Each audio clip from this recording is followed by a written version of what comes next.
Que coisa boa estar com você, poder entrar aí na sua casa, onde você estiver, para orar com você e para falar das coisas de Deus.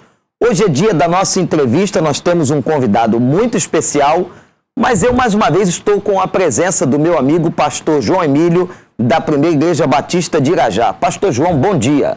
Bom dia, pastor Wander, bom dia a todos os nossos telespectadores.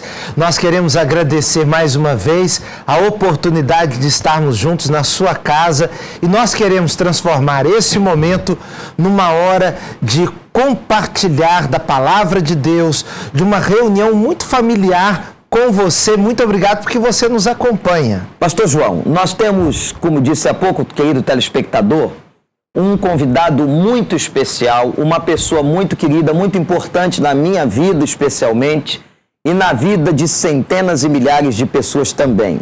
Pastor Elton Rangel é pastor da Igreja Batista em Sevilha, na Espanha, missionário da Junta de Missões Mundiais da Convenção Batista Brasileira por 38 anos, pastoreou a Primeira Igreja Batista de Moça Bonita aqui no Rio de Janeiro. É uma alegria tê-lo conosco, pastor Elton Rangel. Muito bom dia. Bom dia, é um prazer, é um privilégio estar com todos os nossos telespectadores e também com vocês, os dois, aqui nesta manhã. É uma alegria de verdade. Uma alegria muito grande. Nós vamos começar a nossa entrevista, pastor Elton, perguntando ao irmão, temos ouvido aqui no Brasil sobre a crise na Espanha, aliás, a crise em toda a Europa, mas como está a nossa querida Espanha, como está o Evangelho, como estão as igrejas na Espanha neste momento na vida da Europa? O trabalho evangélico na Espanha já é alguma coisa por si mesma muito difícil, evangelizar os espanhóis.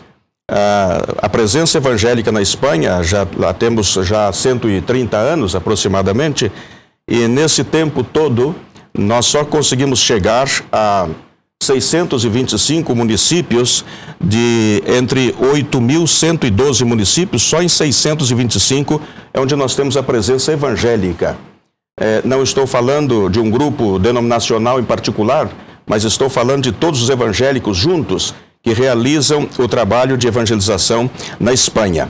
A verdade é que temos muito campo ainda para alcançar. E Espanha é, sem nenhuma dúvida, um campo missionário. E não podemos esquecer disto. Muitas vezes nós nos esquecemos de Espanha porque está justamente dentro da Europa e nos lembramos muito de outras regiões do mundo e nos esquecemos da Europa. A Europa é uma região muito carente da evangelização desde sempre, não é? E agora muito mais. A crise tem sido um instrumento, de alguma maneira, de bênçãos, não é? para a Espanha, porque durante o tempo da prosperidade e vou usar a expressão bíblica, das vacas gordas, então as coisas eram mais difíceis, porque na medida em que o homem consegue estar com equilíbrio econômico, equilíbrio familiar e etc., isto muitas vezes dificulta seu entendimento da simplicidade e da necessidade e urgência de um encontro genuíno com Jesus.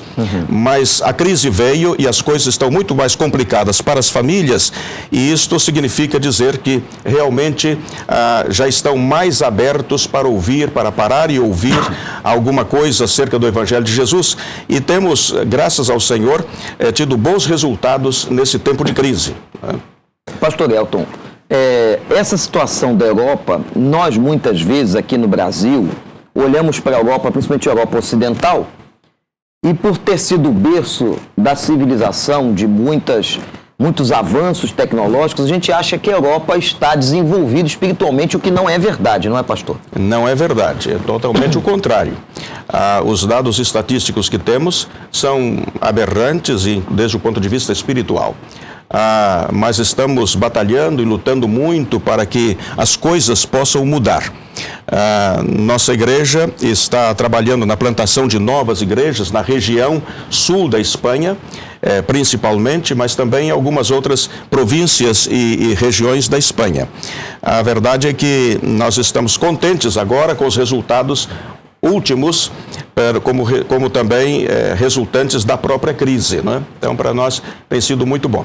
A verdade é que as igrejas sofrem com isso também, porque a nossa situação econômica, como igreja, também está sofrendo as consequências da crise, porque dentro do contexto da própria igreja, nós temos muitos membros da igreja que estão desempregados. E estando desempregados, os recursos da igreja são menores. Justamente no tempo em que nós precisamos ajudar mais os membros da igreja, é quando nós temos menos recursos. E então, o que formamos foi um grupo de irmãos, membros da igreja, e que tem um pouco mais de condições, para que através da ajuda desses mesmos membros da igreja, que têm uma posição mais privilegiada e recursos privilegiados, então, através disso, nós estamos socorrendo as necessidades mais urgentes dos próprios membros da igreja. Pastor Elton, o senhor não acha que uma das dificuldades, um dos desafios para enviarmos missionários para a Espanha e países da Europa, seja a nossa mentalidade como brasileiros e imaginarmos, por exemplo, que o missionário que se apresenta para a Europa, alguns têm a impressão que ele está querendo vida fácil. Isso. Se alguém se apresenta para um país da África, um país mais pobre, ele é tido como um herói. E nós aqui acabamos nos esquecendo que a Europa está vivendo um verdadeiro apagão espiritual. Como é que o senhor avalia isso?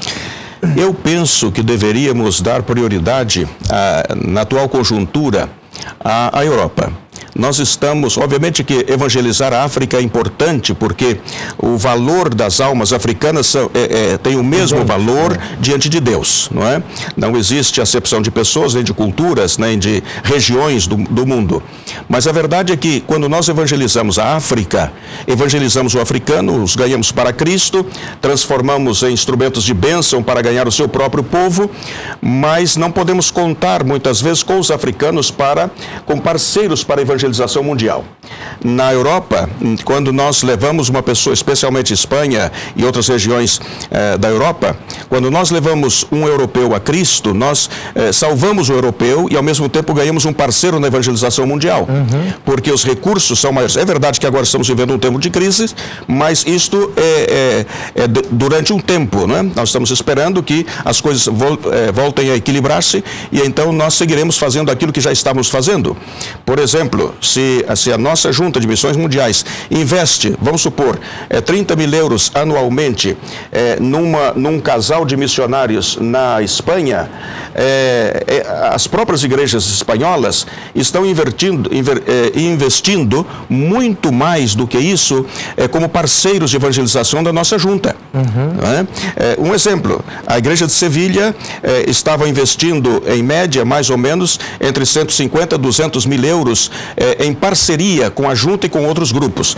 Mas a verdade é que a junta estava investindo cerca de 30 mil euros na família missionária, mas a igreja da família missionária estava em cooperação com a junta, investindo cerca de 200 mil ao ano. Assim que é necessário que voltemos os olhos para a Europa, para que possamos conseguir desta maneira parceiros para evangelizar o resto do mundo. Esta é a minha sugestão aos evangélicos em geral no Brasil. Pastor João, o senhor levantou uma questão interessante, perguntando ao pastor Elton sobre a Europa, porque esse apagão espiritual está se dando hoje, pastor Elton, onde foi o berço do protestantismo, da reforma protestante e até do próprio centro da Igreja Católica Mundial. Então, quer dizer, a própria Europa, que foi berço de tudo isso, hoje sofre essa decadência espiritual, seria isso? Está vivendo um tempo de decadência espiritual. Isto porque o progresso chegou e as pessoas estão desfrutando de uma comodidade econômica e, inclusive, com todos os recursos necessários em todas as áreas da vida, e por isso muitas vezes se esquecem de Deus. Esquecendo-se de Deus, o povo necessita de alguém que possa ajudá-los a entender que é básico e fundamental um regresso a Deus. E esse é o momento em que o Brasil e outros países do mundo deveriam investir na Europa para ajudar este povo a entender a urgência de aceitar a Jesus e ter um compromisso real, genuíno com Jesus, porque desta maneira este povo vai ser outra vez uma bênção para o mundo. Eu pessoalmente creio que Deus vai usar a Espanha como um centro de expansão missionária para o mundo. E tenho as minhas razões para isso, porque estou ligado ao trabalho evangélico batista em particular, mas evangélico em geral, com a Espanha desde o ano 78. E temos observado a evolução e o tempo em que nós estivemos estagnados. E agora, finalmente, depois de que recebemos mais ou menos 1 milhão de imigrantes evangélicos vindo de várias partes do mundo, e muitos deles sul-americanos, e sabe que a vivência do cristianismo de Jesus pelos sul-americanos é diferente da vivência do europeu. Então, a nossa visão é muito mais extensa, é uma visão de avanço, de progresso do reino, é uma visão de comprometimento com Jesus de verdade, e isso está exercendo uma influência determinante no seio das igrejas, eu falo agora das igrejas espanholas e portuguesas, e isso nos está ajudando no avanço da evangelização naquela região do mundo, né? Penso que Deus nos está abençoando. Com a vinda destes imigrantes, desde o meu ponto de vista particular, eles serão instrumentalizados como fonte de bênção e de orientação também para os evangélicos europeus. E desta maneira vão nos ajudar a que consigamos realmente um avivamento espiritual dentro da Espanha e dentro da Europa em geral. Se isto passa, nós vamos ter um avivamento mundial. Por quê? Posso explicar-lhes? Sim. Exatamente isso. Vai passar, o espanhol particularmente, ele é muito família. Por exemplo, ele vem para o Brasil ou vai para qualquer outra parte do mundo, mas ele não corta o cordão umbilical com a família. E a família, desde a Espanha, ainda exerce influência determinante sobre os seus filhos e os seus familiares que estão esparcidos pelo mundo. E então, neste caso, se acontecer lá um avivamento espiritual e os familiares dessas pessoas se convertem lá na Espanha, eles vão exercer influência sobre aqueles que estão esparcidos por todo o mundo. E, sem dúvida nenhuma, eles vão acabar aceitando a influência dos seus pais, dos seus familiares, e vão chegar a Jesus aqui no Brasil, em outras partes do mundo, etc. E, através disto, nós teremos realmente um despertamento em várias partes do mundo. Muito espiritual. bem. Extraordinário, né, pastor João? Nós vamos voltar já. Não sai daí não, nós estamos numa entrevista fantástica com o pastor Elton Rangel, missionário batista brasileiro no sul da Espanha. Voltamos já.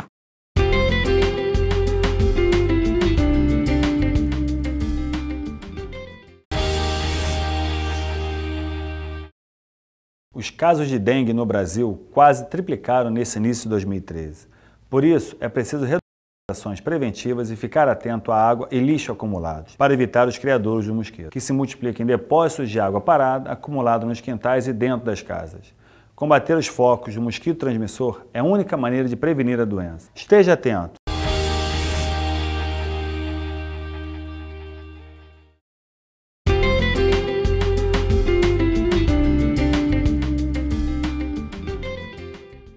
Pastor Elton Rangel, nosso entrevistado dessa terça-feira, missionário batista brasileiro na Espanha há 16 anos, também já andou por outros países como Paraguai, Açores, Portugal, mas o pastor Elton Rangel também é psicólogo, não é isso, pastor?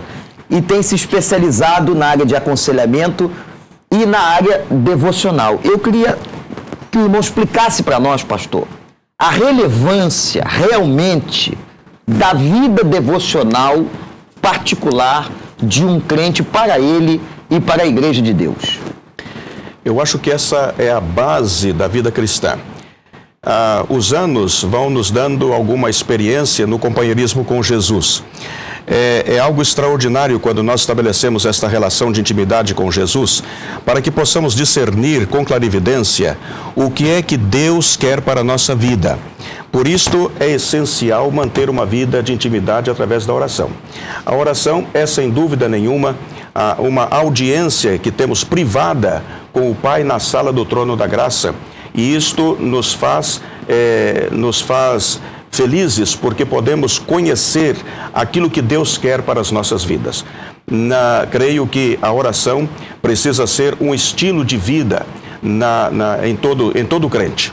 Porque se nós não transformamos aquilo que o apóstolo Paulo diz, orai sem cessar, quando ele diz isto, ele não está dizendo para que nós estejamos presos numa sala, numa habitação, exclusivamente para estar orando, esquecendo-nos do resto, do contexto do mundo, mas ele está nos dizendo isso com o propósito de que a oração se torne na nossa vida um estilo de vida. Isso significa dizer, quando eu entro no carro, eu estou orando, quando eu vou para o meu trabalho, eu estou orando, quando eu vou para fazer compras, eu estou orando, eu estou conversando com meu Pai.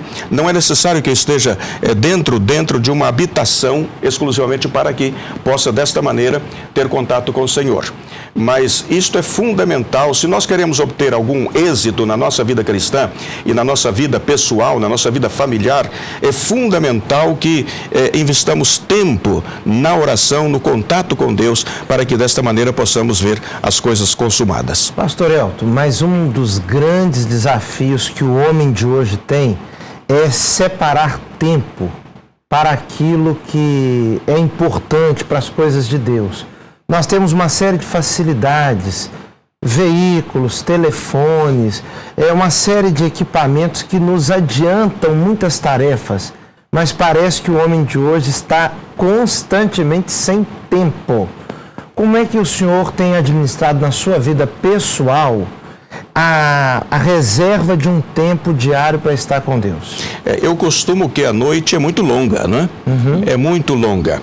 É verdade que o lufa-lufa da vida faz com que não tenhamos muito tempo disponível para parar. A consciência... O problema então, pastor, é o tal do lufa-lufa da vida. Exatamente, é isso aí. Este é um grande problema na vida de muitas pessoas, porque se deixam envolver com tantos compromissos, tantas responsabilidades, que depois não consegue encontrar um espaço para estar a sós com o Senhor.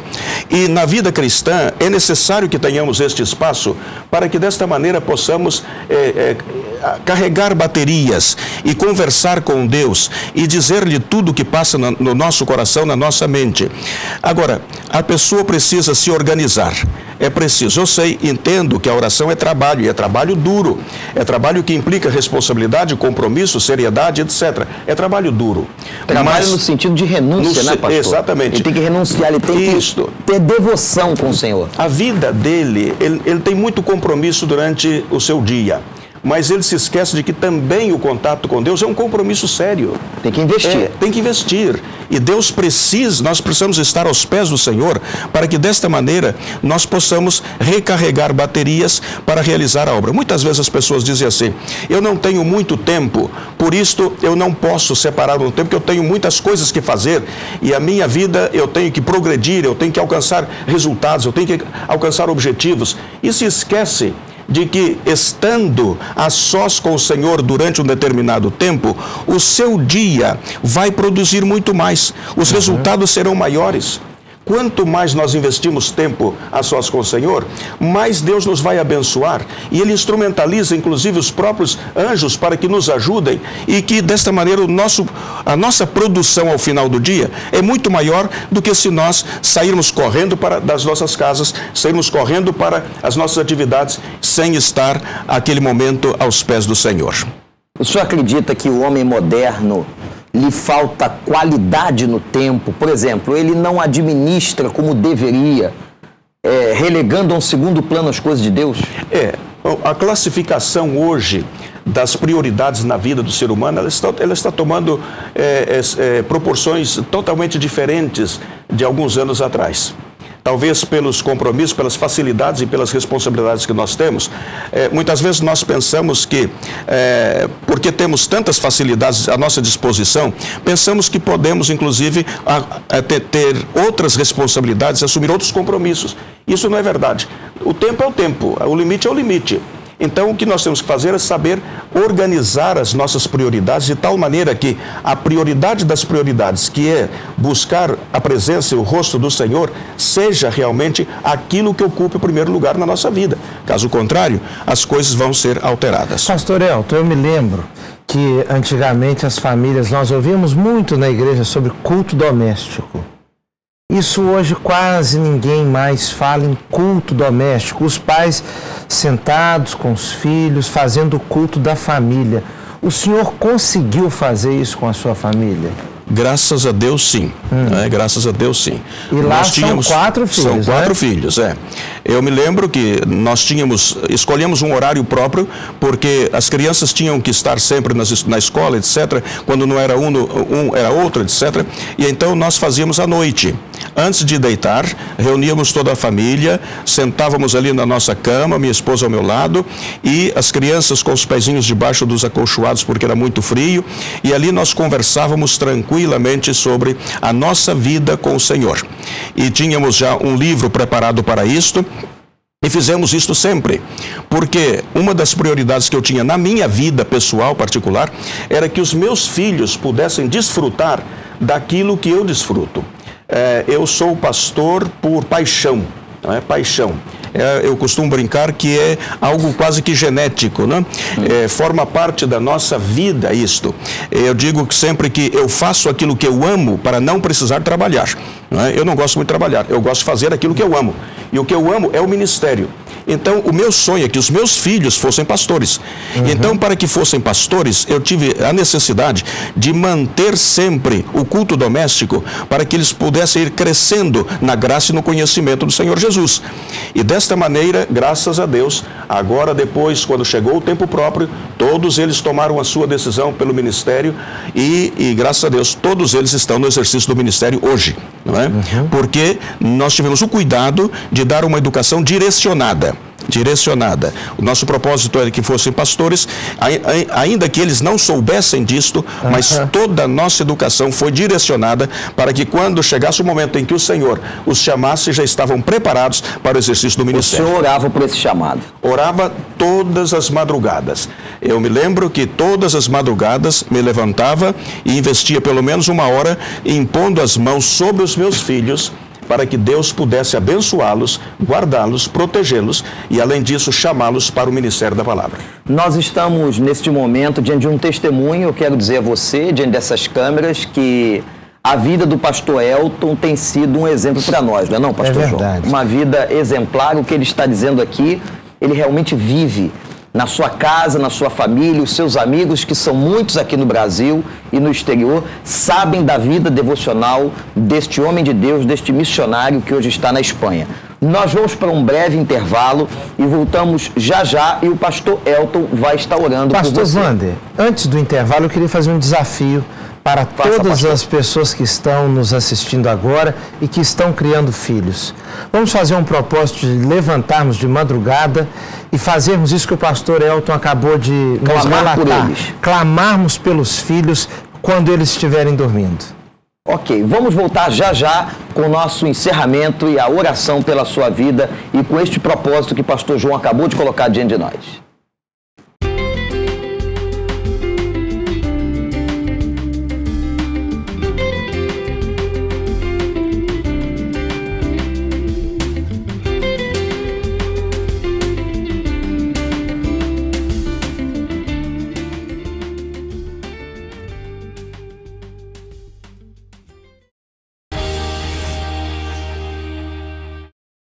Os casos de dengue no Brasil quase triplicaram nesse início de 2013. Por isso, é preciso reduzir ações preventivas e ficar atento à água e lixo acumulados, para evitar os criadouros do mosquito, que se multiplicam em depósitos de água parada, acumulado nos quintais e dentro das casas. Combater os focos do mosquito transmissor é a única maneira de prevenir a doença. Esteja atento.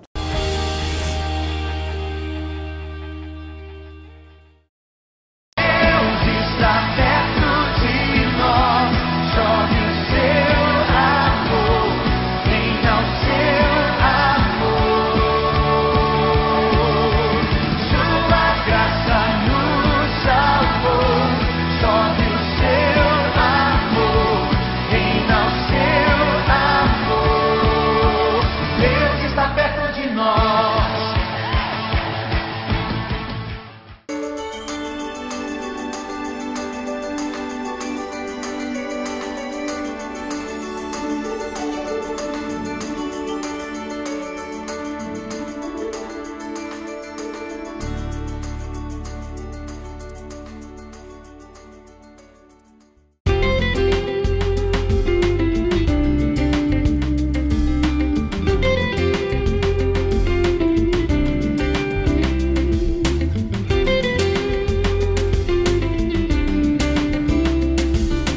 Muito bem, nós voltamos agora e no bloco anterior nós fizemos um desafio. Nós estamos numa entrevista com o pastor Elton Rangel e ele estava narrando que durante a sua vida como pai, criando 4 filhos, sempre orou de madrugada pelos filhos, além de orar com os filhos também. E nós estávamos fazendo um desafio para que cada um de nós fizéssemos esse propósito de oração pelos filhos incessantemente. Pastor Elton, o senhor pode ainda dar mais uma palavra sobre isso? Nós cortamos o senhor estava discorrendo a respeito desses momentos de oração pelos filhos. Uma das coisas que eu entendo de verdade é que quando uma pessoa se propõe a casar-se, inclusive de ter filhos, etc., ele deveria pensar basicamente em 2 coisas. Primeiro que de um ventre santo não devem sair almas para povoar o inferno. Se você tem o seu ventre santo, se tem Jesus no seu coração, na sua vida, a sua noiva e a sua esposa também, então vocês devem ter como prioridade das prioridades a salvação dos seus filhos, porque de um ventre santo não devem sair almas para povoar o inferno. Outra coisa que eu considero também importante é que, se você pretende casar e pretende ter filhos, é melhor não ter filhos do que tê-los e não conduzi-los a Jesus. Isto é fundamental. Uma pessoa não deve ter filhos se não tem o propósito e o interesse de conduzir os seus filhos a Jesus. Isso deve ser básico para a nossa vida. Assim que estas coisas eu considero fundamentais na vida do cristão, que assume o compromisso de grande responsabilidade diante de Deus quando vai para o matrimônio. Pastor Elton, milhares de pessoas nos assistindo, vou pedir que o senhor ore por cada família, por esses que nos assistem agora, para que Deus dê sabedoria aos pais na criação dos seus filhos e desde já, muito obrigado pela sua presença no nosso Despertar com Deus. E você que nos assiste, ore também pela obra missionária na Espanha. Vamos orar? Vamos orar. Querido e amado Padre, neste momento estamos diante da Tua presença e queremos agradecer-te as manifestações múltiplas do Teu amor, do cuidado e o Teu carinho para conosco.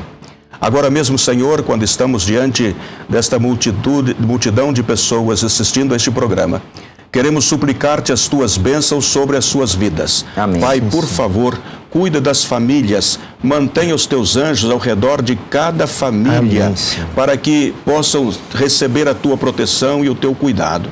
Senhor, que Tu possas dar-lhes sabedoria, discernimento, Senhor, para educar os seus filhos no temor Teu, Senhor. Amém. Que realmente sejam filhos obedientes, mas pais sábios na conduta das suas famílias, assumindo responsabilidades inerentes a uma vida cristã genuína, para que desta maneira, como exemplos e modelo para os seus filhos, possa nisto ajudá-los a compreender o que é o significado real de Jesus na vida de uma pessoa.